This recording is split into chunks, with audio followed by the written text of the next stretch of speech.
का अपवाह तंत्र और नदियां पढ़ेंगे। यह टॉपिक बीपीएससी और बिहार के सभी एग्जाम्स के लिए बहुत जरूरी है। चलिए शुरू करते हैं। हमारे सामने जो स्रोत हैं वे बिहार की नदियों की संरचना और उनके वर्गीकरण पर केंद्रित हैं।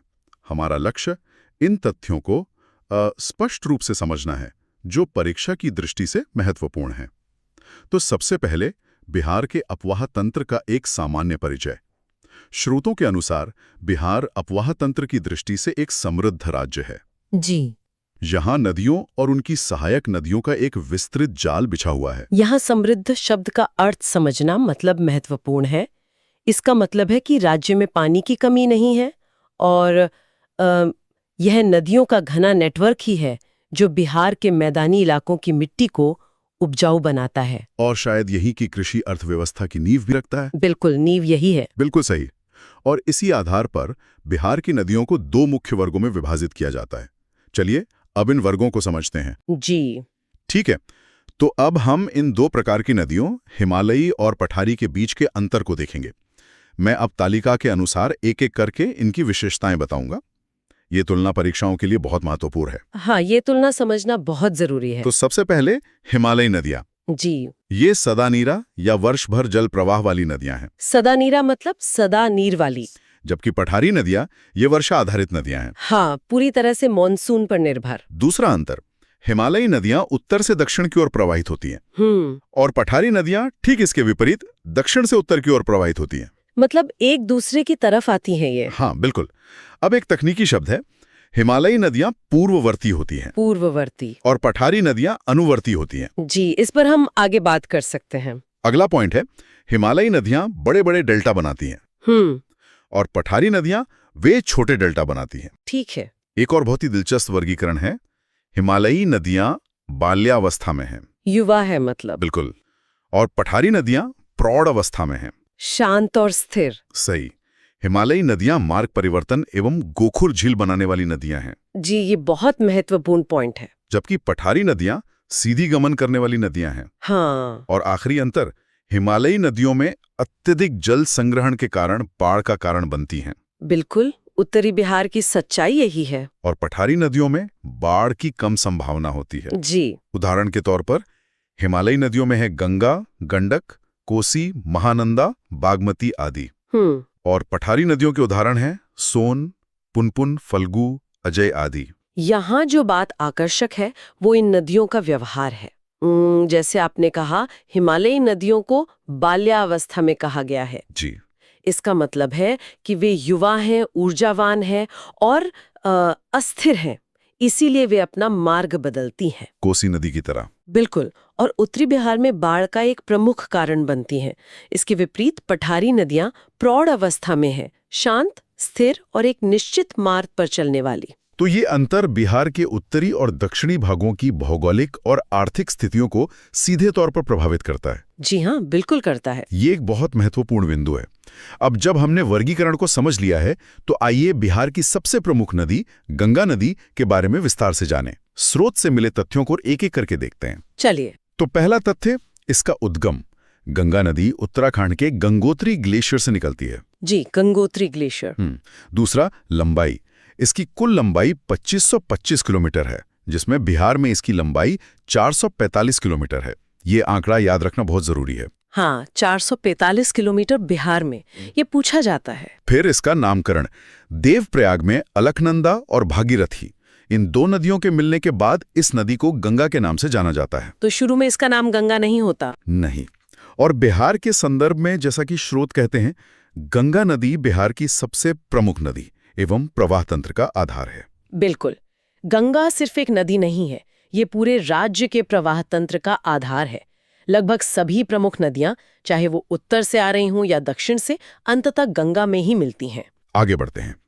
बिहार में प्रवेश और निकास, ये बहुत पूछा जाता है। जी। गंगा नदी बिहार में बक्सर जिले में चौसा के समीप प्रवेश करती है और कटिहार एवं भागलपुर से सीमा बनाती हुई बिहार से बाहर पश्चिम बंगाल में चली जाती है। तो प्रवेश बक्सर में और निकास कटिहार भागलपुर के पास। जी। और इस दौरान गंगा नदी बिहार के 12 जिलों से गुजरती है। 12 जिले?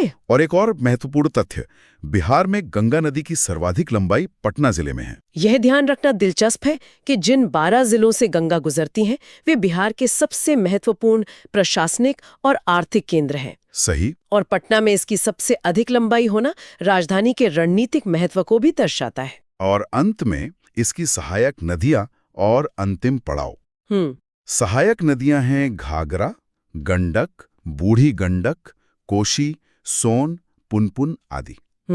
ये नदियां बिहार में गंगा से मिलती हैं जी, जबकि महानंदा और अजय ये बिहार से बाहर गंगा में मिलती हैं। अच्छा, तो ये एक बारीक अंतर है। जी। और बांग्लादेश में इसे क्या कहा जाता है? बांग्लादेश में इसे पद्मा नदी कहा जाता है। बिल्कुल, बांग्लादेश में इसे पद्मा नदी कहा जाता है और ये अंततः बंगाल की खाड़ी में गिरती है। अपना सफर पूरा करती उत्तर है। बिहार की सबसे पश्चिमी नदी से, घाघरा।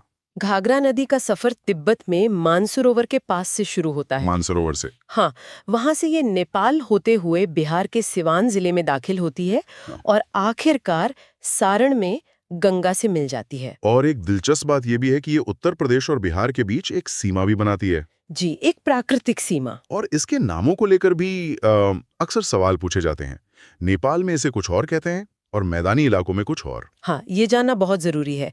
नेपाल में इसका नाम है कर्नाली। कर्नाली। जी, और जब ये मैदानी इलाकों में आती है तो इसे सरयू के नाम से जाना जाता है। रामायण में जिस सरयू नदी का जिक्र है वो यही है। अच्छा। और इसकी सहायक नदियां जैसे राप्ती, शारदा और छोटी गंडक भी काफी अहम हैं। ये नाम अक्सर मैच द कॉलम वाले सवालों में आ जाते हैं। तो घाघरा से थोड़ा पूरब की ओर बढ़े तो एक और बड़ी नदी है गंडक। इसके भी कई नाम है ना? जी, इसे मैदानी इलाकों में नारायणी कहते हैं और नेपाल में तो सप्तगंडकी और शालिग्रामी भी कहते हैं। शालिग्रामी, ये नाम क्यों? शालिग्रामी नाम इसलिए पड़ा क्योंकि इसमें वो गोल काले पत्थर मिलते हैं ना, हाँ हाँ। जिन्हें शालिग्राम कहा जाता है और जिनका हिंदू धर्म में बहुत महत्व है। अच्छा, तो इसका रास्ता कैसे तय होता है? ये बिहार में कहाँ से प्रवेश करती है?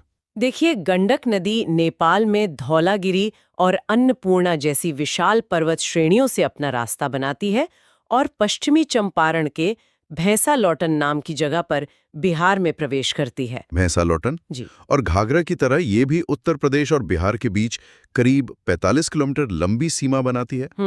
और इसी के किनारे बिहार के दो मशहूर शहर बसे हैं, हाजीपुर और सोनपुर। सोनपुर का विश्व प्रसिद्ध पशु मेला तो इसी गंडक नदी के किनारे लगता है। बिल्कुल।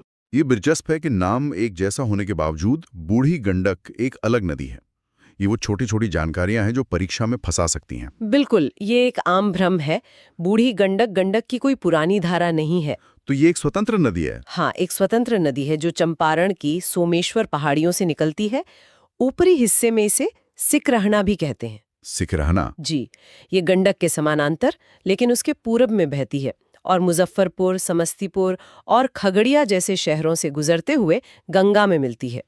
असल में इसकी लंबाई मुख्य गंडक नदी से भी ज्यादा है। अच्छा, अब उत्तर बिहार में एक और नदी है जो अपने बदलते रास्तों के लिए जानी जाती है, बागमती। हाँ, बागमती।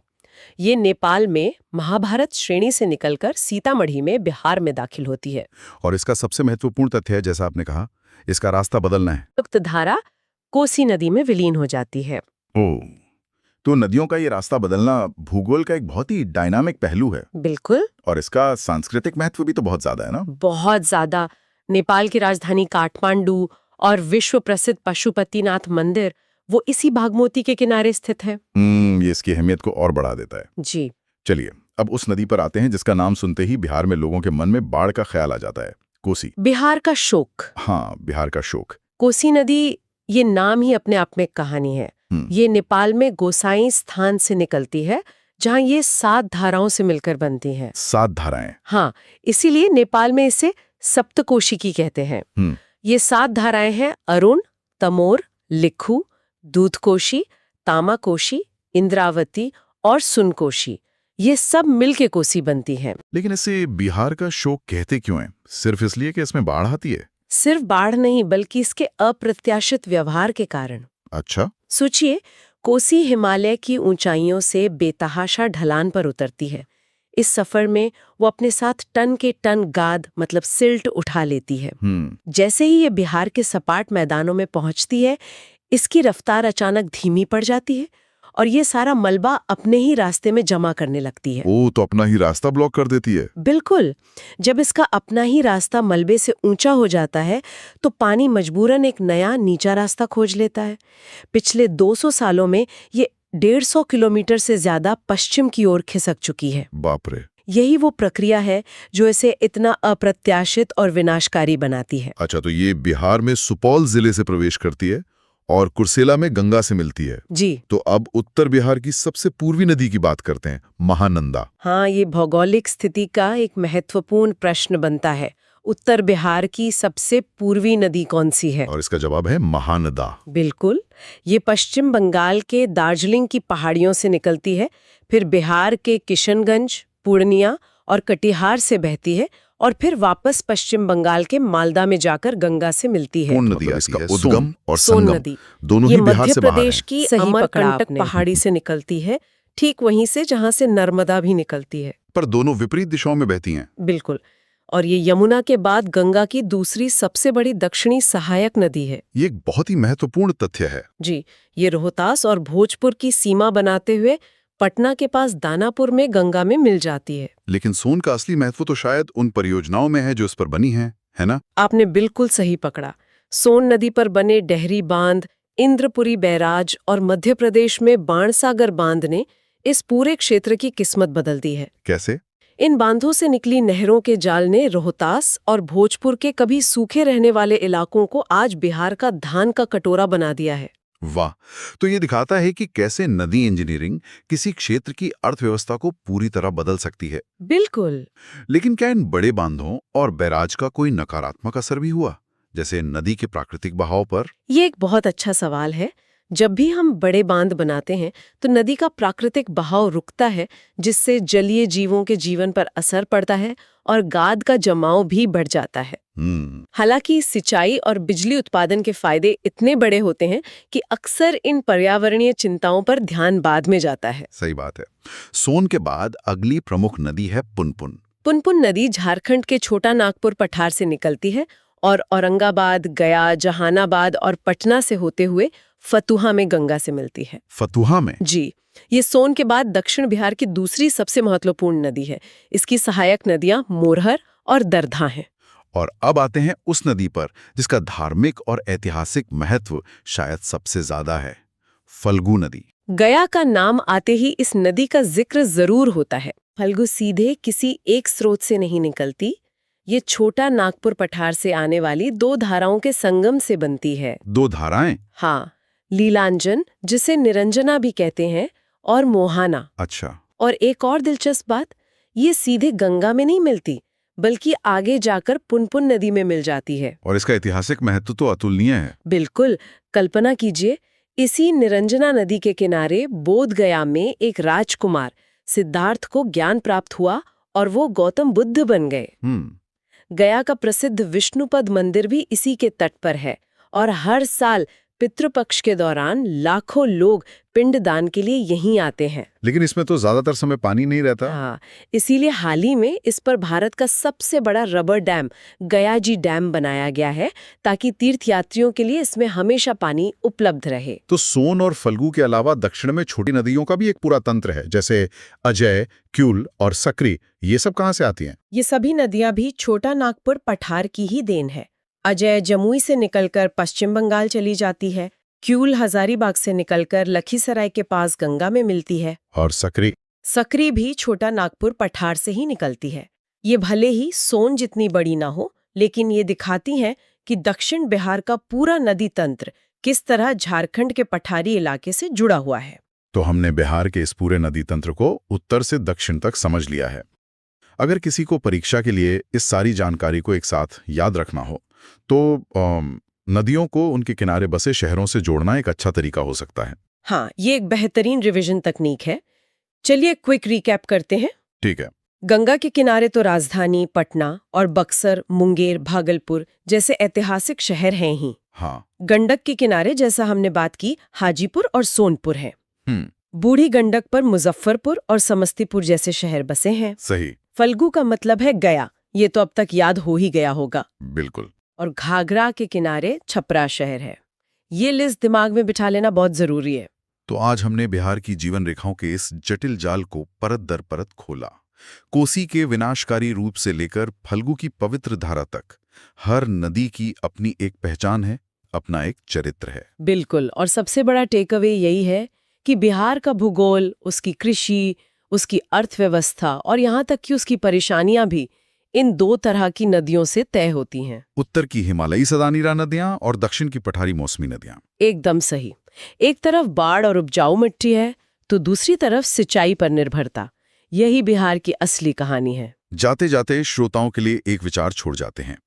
हमने इन नदियों के वर्तमान स्वरूप पर चर्चा की, लेकिन भविष्य में जलवायु परिवर्तन, ग्लेशियरों का तेजी से पिघलना और नदियों को जोड़ने जैसी महत्वाकांक्षी परियोजनाएं बिहार के इस पूरे भौगोलिक नक्शे को कैसे बदल सकती हैं?